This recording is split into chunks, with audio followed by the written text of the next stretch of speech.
Macready. Capítulo 17.2. Sasha.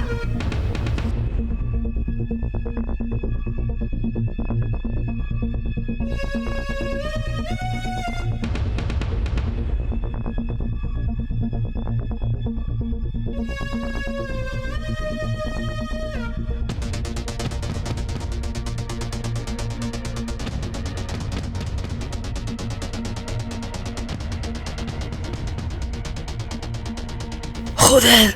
¡No puedo respirar! ¿Pero qué coño es esto? ¡Orhan! ¡Orhan! Sin saberlo, Sasha estaba siendo arrollado por la masa informe en la que se había convertido la cosa. Vio por última vez a Orhan por el rabillo de su ojo derecho, saltando por encima de la amorfidad cósmica, echándole orina con el difusor de plástico. Sasha sintió cómo el aire le faltaba, cómo no le entraba en los pulmones, porque la masa amorfa, como un músculo completamente tenso, lo había envuelto por completo, introduciéndose por todos los orificios de su cuerpo. Y, de repente, el mundo se oscureció ante él. Despertó envuelto en sudor. Un escalofrío recorrió su espalda desde la rabadilla hasta la nuca. Al abrir los ojos, vio las copas de unos extraños árboles de ramas retorcidas y oscuras, impregnadas de musgo verde luminoso.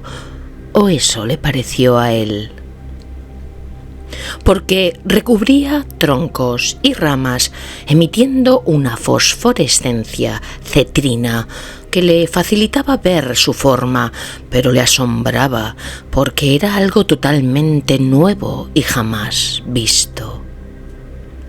El suelo donde estaba recostado era una tupida alfombra de colores ocres. Olía a humedad, a mohosidades podridas que emitían y dispersaban un aroma fúngico en derredor. Sasha reconocía ese olor a hongos.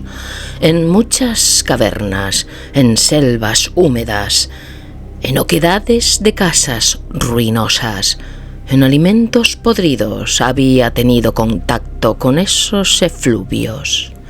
Los reconocía y no les hacía ascos, pues muchas veces se había visto obligado a comer comida podrida, muchas veces cuando estaba en un apartado lugar, en una misión, solo, sin recursos, sin ayuda. Muchas veces había dormido en una gruta infestada de hongos, pero esos eran otros tiempos. En estos momentos se sentía aturdido por las circunstancias oníricas. Todavía no había movido ni un músculo de su cuerpo cuando sintió algo allá a lo lejos, algo que no podía ver, pero que sabía que estaba presente. Sintió intuitivamente sobre su cabeza millones de estrellas titilando al unísono. Sin embargo, el tupido del domo arbóreo le impedía vislumbrar más allá de las ensortijadas ramas repletas de hojas grandes que no reconocía y que parecían pertenecer a alguna especie arbórea foránea, al menos para él, que no era especialmente ducho en conocimiento arbóreo. Entonces se dio cuenta de que no debía estar en Chile, en las afueras de Santiago, que era donde había sido engullido por la cosa, y fue en ese momento cuando espabiló por completo, levantando su ovoide cabezota de engendro y mirando más detenidamente el delirante entorno en el que se encontraba, sin saber cómo. Apoyó sus antebrazos en la hojarasca y observó detenidamente a su derecha. Algo inmóvil se podía discernir desde su situación, algo que parecía un ser vivo, pequeño, pero bípedo. Lo estaba contemplando impasible, como un felino que acecha a su presa. Esta figura ocupaba un espacio vacío delante de unas formas onduladas aún más oscuras que su propia oscuridad. Xaxa podía verlo porque distinguía sus ojos y estos se posaban sobre él, inquisitivos. A aquella cosa le delataban unos ojos refulgentes, como fuego, que se situaban a una altura de 1 metro como mucho. Xaxa mantuvo su mirada hacia la figura, asustado, más por encontrarse en un lugar desconocido que por miedo a un supuesto ataque de aquello que fuera ese ser. Era un militar acostumbrado a matar, a ser perseguido, acechado, torturado en muchas ocasiones y, últimamente, habituado a vérselas con un ser tan terrible como la cosa que había invadido el planeta Tierra en pocas semanas. Había sobrevivido a eso, a todo eso, y a la bala que se le había incrustado en el cráneo hacía tan solo unos días, aunque parecían años, allá en Chile, a causa de un disparo propio que rebotó y lo hirió de muerte, pero no lo mató, no a él, no a Xaxa, el engendro de Ilia. Un chirrido horrendo, proveniente de aquel ser oculto entre los frondosos árboles, lo conmocionó, asustándolo hasta tal punto que de un salto se puso en pie en actitud defensiva. De repente, más gritos grotescos comenzaron a responder a aquel primer gruñido que se asemejaba al que las ratas emiten en sus orgiásticas refriegas. Xaxa se posicionó hacia donde provenían los diferentes gritos, con el fin de evitar que lo atacaran por la espalda. Y, de repente, se dio cuenta de que iba armado. No tenía ningún arma de fuego, pero bajo la casaca mantenía oculto un machete de pequeñas dimensiones. Se calmó. A pesar de que aquellos seres comenzaban a chirriar de tal forma que se le hacía insoportable, estaba seguro de sí mismo. Mataría a unos cuantos y quizá esto bastaría para disuadir al resto de aquellos animales que, al fin y al cabo, no parecían muy evolucionados. Los graznidos lo rodearon por completo. Se aproximaban por todos los flancos y eso le hizo ponerse en guardia ante el ataque inminente. De repente, un silencio sepulcral se adueñó del bosque y Xaxa supo que de manera inmediata aquellas bestias iniciarían el ataque. Algo pequeño, pesado y corpulento se lanzó desde las alturas de los árboles por su retaguardia, subiéndosele a la chepa. Xaxa sintió unas garras afiladas clavándose en su ancho cuello. Su reacción fue inmediata, tomando al bicho de la cabeza con ambas manos y lanzándolo con una fuerza descomunal por los aires. El ser se golpeó contra el suelo y Xaxa sacó su machete, volviendo a su posición de guardia. Giraba cada pocos segundos, cerciorándose de que ningún otro monstruito se decidía a atacarlo. El que estaba en el suelo se levantó bruscamente, lo miró y gritó de manera tan aguda que instintivamente Xaxa se tuvo que tapar los oídos para evitar que sus tímpanos reventaran. Y, viendo que este era su punto débil, aquellos seres comenzaron a gritar al unísono. fue insoportable para el engendro de Ilia que, no sabiendo cómo salir de aquel tumulto de ondas auditivas chirriantes capaces de hacer enloquecer a cualquier hombre, se decidió por salir corriendo hacia el grueso de las criaturas que se agazapaban entre los troncos de aquellos majestuosos árboles gruesos de oquedades inmensas. Gritaba al unísono de una carrera infernalmente rápida, con su machete blandido a diestro y siniestro, dándose topetazos a veces con los árboles, pero indudablemente perforando más de una cabeza de aquellos monstruitos que, desprevenidos y seguros en la profundidad oscura que el bosque les brindaba, no supieron parar la embestida de aquello que fuera ese ser tan extraño jamás visto por ellos. Los que andaban por detrás de los troncos o en su interior se escondieron y callaron súbitamente, porque Sasha utilizaba sus gritos y graznidos para detectar sus posiciones, de forma que podía agredirlos con suma facilidad.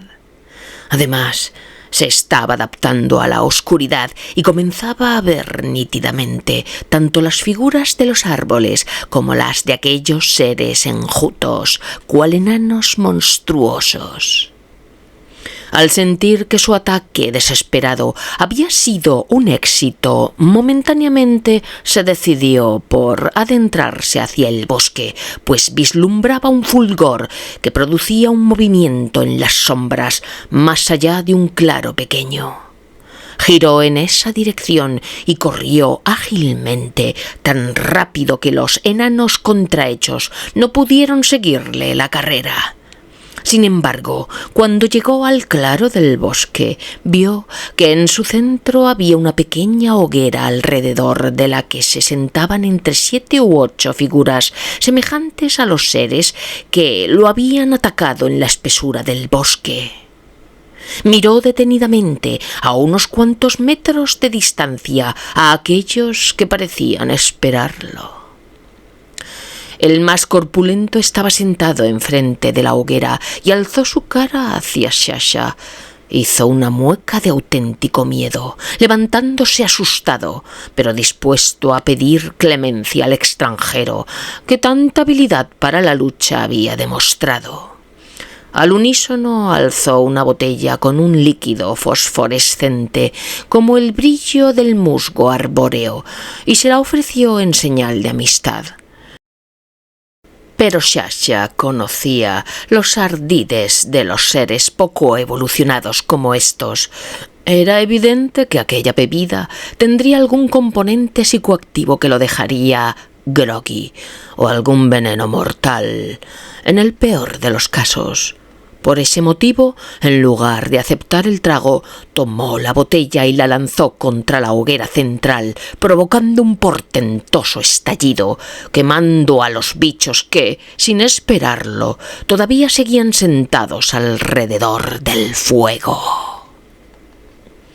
El ser que se le había acercado se arrodilló ante él pidiendo clemencia con sus gestos de bestia, emitiendo un sonido gutural que bien le pareció a Sasha, que concordaba con la palabra Zog.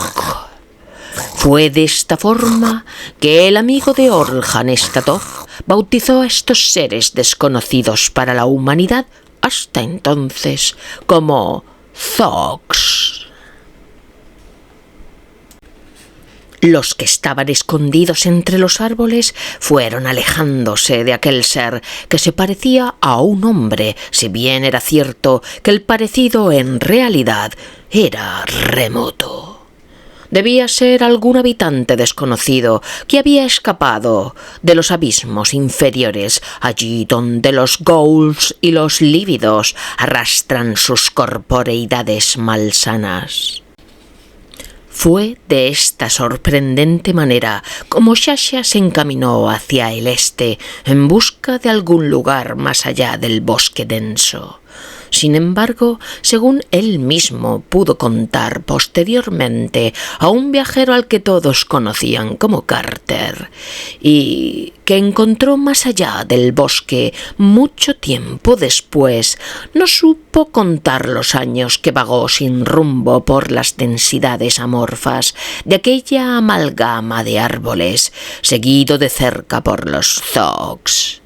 En su afán por vengarse del asesinato de sus ancianos en aquel lejano ya primer encuentro. Sasha siguió con paso firme entre aquellos árboles, cada vez más anchos de troncos y más enmohecidos y putrefactos. Tras unas horas de cansado deambular buscando una salida, pudo ver en el suelo claramente una gran losa de piedra que en uno de sus límites ofrecía una argolla con la que levantarla. Pensó el engendro de Ilia si sería una salida del bosque, y para comprobarlo alzó con ambas manos, tirando con todas sus fuerzas de la gran argolla metálica. La losa se levantó más fácilmente de lo que Sasha esperaba. Un silencio absoluto emergía del interior de la tierra y la oscuridad total y penetrante parecía absorberlo. Miró alrededor y supo que los Zogs lo estarían vigilando todavía, pero sintió su temor. Algo maligno habitaba aquellas profundidades. Algo que ni los sibilinos Zogs querían encontrar. Escurridizos corrieron para ponerse a salvo de aquella entrada al abismo. Sasha, que podía ver en la oscuridad gracias a su capacidad de visión nocturna, sintió que salir del bosque era una buena opción, pues sabía que aquellas escurridizas criaturas eran numerosas y acabarían atacándolo en grandes grupos hasta acabar con él.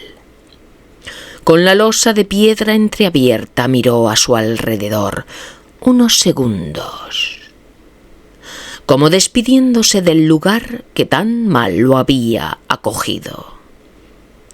Una extraña luz emitieron sus pupilas y comenzó a descender al abismo que se abría bajo sus pies, cerrando la losa de pesada piedra tras de sí.